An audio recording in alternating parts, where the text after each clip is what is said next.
भनेको युमा थेवा र माङहिङ हिममाङ। यो नेवारको पनि अहिले पनि हामी नेवारहरू हाम्रो कुल पूजा जुन गर्छौं, हामी दिवाली भन्छौं, त्यसबेला हामीले पूजा गर्ने भनेको हाम्रो ती कुलहरू पूजा गर्छौं। त्यसलाई हामी आजु अजिमा भन्छौं। आजु भनेको हाम्रो बाजे, हाम्रो जुन परापूर्वका बाजेहरू जुन जसबाट हामी सन्तान जन्मेका छौं। बजे भनेको हामीले अजिमा भनेको बजे। त्यसकारण काठमाडौँमा जति पनि ठाउँ जानुहुन्छ त्यो नेवारी भाषामा चाहिँ आजु र अजिमा भन्छौं, जति पनि देवस्थलहरू छन्। तर पछि चाहिँ नै यसमा अब धेरै पछि हिन्दू राजाहरू आएर अथवा हिन्दूको जुन यो हिन्दूकरण हुँदाखेरि उनीहरूलाई भैरव काली अथवा हैन भैरव जस्तो भद्रकाली अथवा भैरव र कालीमा चाहिँ भनेको मतलब महादेव र पार्वतीको रूपमा उनीहरूलाई परिवर्तन गरियो। तर खास त्यो चाहिँ पछि हिन्दूहरू पछि आएपछि उहाँहरूले आफ्नो हिन्दूकरणको नाउँ गरेको हो।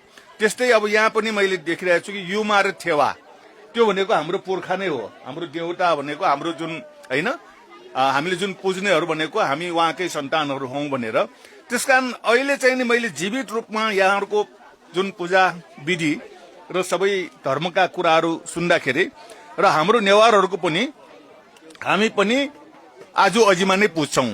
अब ती आजु अजिमाहरू चाहिँ नि कालान्तरमा हिन्दूकरण हुँदाखेरि हिन्दू भाषा हैन लाद्दै जाँदाखेरि उनीहरू अब हाम्रो भैरव र अजिम अथवा काली भएर गए। जस्तो भद्रकाली, त्यो भद्रकाली होइन, हाम्रो भाषामा त्यो चाहिने लुमडी अजिमा भन्छौं हैन। त्यस्तै चाहिने भैरवहरूको पनि हाम्रो चाहिने आजु भन्छौं। त्यसकारण यहाँ आजु र अजिमा भन्नु र हामीहरू अहिलेसम्म पनि उहाँहरूकै पूजा गर्छौं, उहाँहरूलाई नै हाम्रो पुर्खा ठान्छौं। हाम्रो दिवाली अथवा कुल पूजा गर्दाखेरि र यहाँहरूको पनि अहिले मेन चाहिने युवा थेवा र हिङमाङ हैन भन्ने पूजा गरिरहनु भएको रहेछ। त्यसकारण भनौँ न अब किराँत सभ्यता चाहिँ यहाँ करिब ईसा पूर्व 200 आजभन्दा 2200 वर्ष अगाडिसम्म यहाँ उपत्यकामा किराँत शासन चल्थ्यो, किराँत राजाहरू नै थिए। तर आजभन्दा 2200 वर्ष अगाडि यहाँ चाहिने भारतमा पनि अब हिन्दू एउटा शासन चल्यो। यहाँ पनि इतिहास पढ्दाखेरि यहाँ पनि सुङ्ग वंशले चाहिने यहाँ शासन हत्यापछि किराँत वंश सकियो र किराँत वंश सकियो र सुङ्ग वंश आएपछि पशुपतिमा चाहिँ शिवको स्थापना भएको देखिन्छ। त्योभन्दा अगाडि पशुपतिमा पनि किराँत, किनभने त्यहाँ पनि अझै पनि हेर्नुभयो भने तपाईँले किराँती मूर्तिहरू र सभ्यताहरू देख्नुहुन्छ। जस्तो विरूपाक्षहरू हैन, त्यो यक्ष सभ्यता पनि भनिन्छ मेरो हिसाबमा। तपाईँहरूको के छ हैन, यक्षहरू भनेको शासकहरूलाई हामी यक्ष भन्छौं। र स्वयम्भूमा पनि तपाईँले हारती यक्षिणी र किराँत राजाको यहाँ मूर्ति छ। मैले धेरैलाई देखाएँ, तर उहाँहरूले देख्नुभयो त्यो किराँत राजाको जुन चाहिँ मूर्ति छ त्यसमा पछाडि 2टा थुन्सा त्यो बाणहरू राखेको हैन, त्यो राजाको मूर्ति छ। अरू कहीँ पनि देखाएको छैन मैले। त्यस्तो पुरानो यहाँ अझै पनि उपत्यकाका पुराना मन्दिरहरू हैन हेर्यो भने किराँत सभ्यताका मूर्तिहरू र स्थलहरू देख्छौं। त्यसकारण चाहिँ नै आज मलाई खुसी लाग्यो कि यहाँ काठमाडौँमा फेरि तपाईँहरू घुम्दै फिर्दै हैन पूर्वको कति छेउबाट चाहिँ फेरि आउँदै काठमाडौँमा अहिले जुन नयाँ परिवर्तन हुँदै गयो।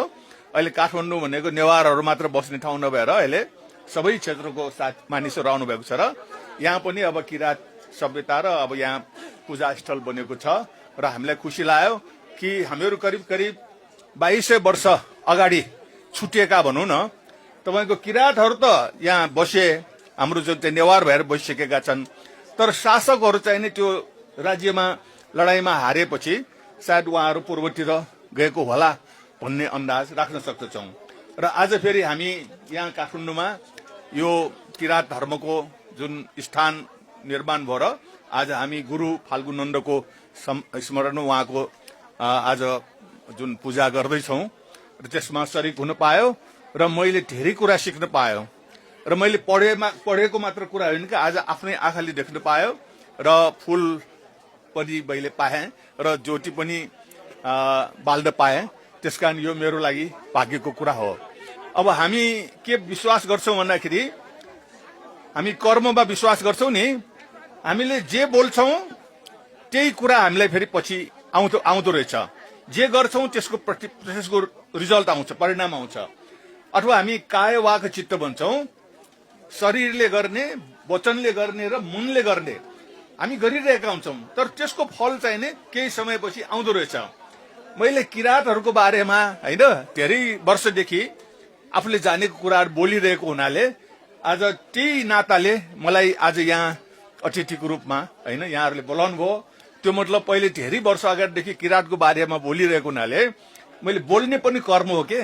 कर्म गरेपछि त्यसको फल आउँछ भने जस्तै आज मैले धेरै वर्ष अगाडि थाहा पाइ नपाई किराँतको बारेमा र त्यसको इतिहासको बारेमा बोलिरहेको आज यहाँ चाहिँ नै उपस्थित, आज यहाँ अतिथि भएर यहाँहरूको बीचमा आउनु पाउनु मैले राम्रै कर्म गरेको रहेछु होइन। मैले त्यसको बारेमा बोलेर त्यसको परिणाम चाहिँ राम्रै आएको रहेछ। यदि ती विषयहरूमा नबोलेको भए सायद म कहिले पनि यो यस्तो कार्यक्रममा आउने अवसर मिल्दैन थियो होला। त्यसकारण चाहिँ नै यहाँहरूको जुन अगाडि विकास होस् र धेरै बिर्सिसकेको इतिहासले धेरै पछाडि पारिसकेको हुन त हाम्रो हिसाबले, तर यहाँ पूर्वमा तपाईँहरू त निरन्तर त्यसमा वृद्धिमा लागिरहनु भएको छ। सायद मैले थाहा पाएँ तपाईँहरू पनि केही समय अगाडि इतिहासमा अलिकति कमजोर पनि भएको थियो होइन, तर अहिले फेरि आएर पुनर्जागरण भइरहेको छ। र किराँतको सभ्यता भनेको विश्वमा एउटा महत्त्वपूर्ण मानव सभ्यता हो। त्यसको राम्रो पक्षहरू धेरै छन्। त्यसमा शान्तिका कुराहरू छन् होइन, त्यसमा भ्रातृत्वका कुराहरू छन्, सत्यका कुराहरू छन्, अहिंसाका कुराहरू छन्।